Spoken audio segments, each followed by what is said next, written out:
East 2024 invited me out to their event in Boston, Massachusetts, where I got to experience it as a content creator, and this is my experience. What's up, trainers? It's Wazakas Gaming, and Pax East 2024 just wrapped up last weekend. We're gonna do a deep dive into all of that, but before that, don't forget to hit that subscribe button and like the video as we dive into Pax East. First off, huge shout out and thank you to Pax for giving me content creator passes for the entire 4-day weekend. We were flying in from out of state, so we only got to stay for the first 2 days of the event, but it was insane. First off, there were thousands of people between the 2 days that we were there, which was just Thursday and Friday, even though I heard Saturday was so packed that there were parts of the event floor where you literally could not move, which is one of the reasons I was so grateful for the media hour that Pax provides. So if you don't know, an hour before the show opens up to the public on Thursday, media and content creators get to skip the line and get early access to the event for 1 hour, which really gave me a chance to really take in all of the different booths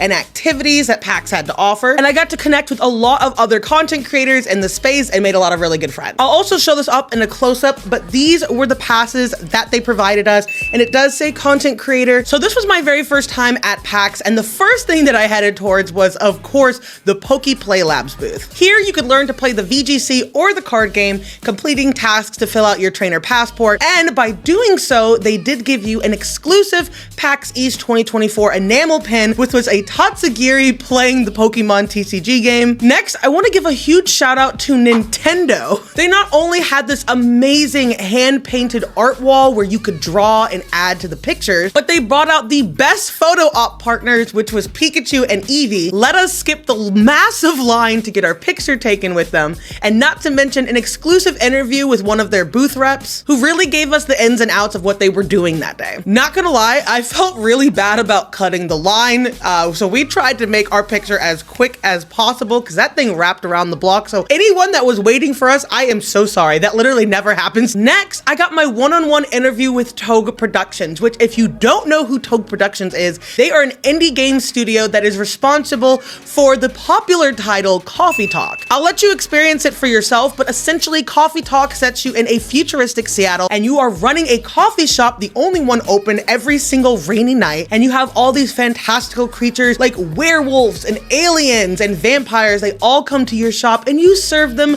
a variety of drinks, learn their stories, and touch on a lot of mental health issues. I love this game. They were so nice and ended up giving us this demo kit so we could play snippets of all of the titles that they have out right now, and I'm really excited to do this with you guys, so we're definitely gonna hop on stream and just go through all their games. I also want to mention AFK Journeys, who offered me this beautiful full desk playmat that I am using right now. You got this by having a certain number of followers across a bunch of variety of apps and completing tasks like uploading a video with their mascot Chippy. And speaking of playmat, right before AFK Journeys gave me this gorgeous full desk playmat, I had actually went up to a booth and purchased my own, and this is just clean, so I had to show you guys. Look at that. Wow. It's a little dragon and he's helping to roast some marshmallows, and it's just super clean, and I absolutely love this playmat. I'm not sure what I'm gonna do with it now that I have my full mat one, so we're gonna add it to the collection because this one is just beautiful. Also, here's an honorable mention. Here's a picture of me with some of my favorite characters from Baldur's Gate, and if you can't tell, your girl is really trying to keep it together here. Now, a few cons about the event. Again, I love the atmosphere, the people were so fun, but eventually you gotta eat. Now, I get that prices tend to go up if there are special events or conventions in town. It's just what happened. On the show floor, they had a ring of food trucks, but for $18 for a single bao bun or $15 for 2 tiny empanadas that honestly tasted horrible, it was a bit of a letdown. I'm even fine paying that kind of money for good food, right? But this wasn't good food. So we did try to go outside of the convention, but honestly, this was the other problem. That day that we got in, Boston had a wind advisory of 45-mile-per-hour winds. And if you don't know, when you're in the city, that creates a giant wind tunnel. So people were literally being lifted and pushed around on their way to the convention center. It was dangerous to venture out. Also, prepare yourself. If you have never been to a large convention before, you're gonna need to learn some maneuvering. The crowds get kind of crazy. People kind of look right past you, and if you weren't careful, you were getting bulldozed. Basically, prepare to fight for your life.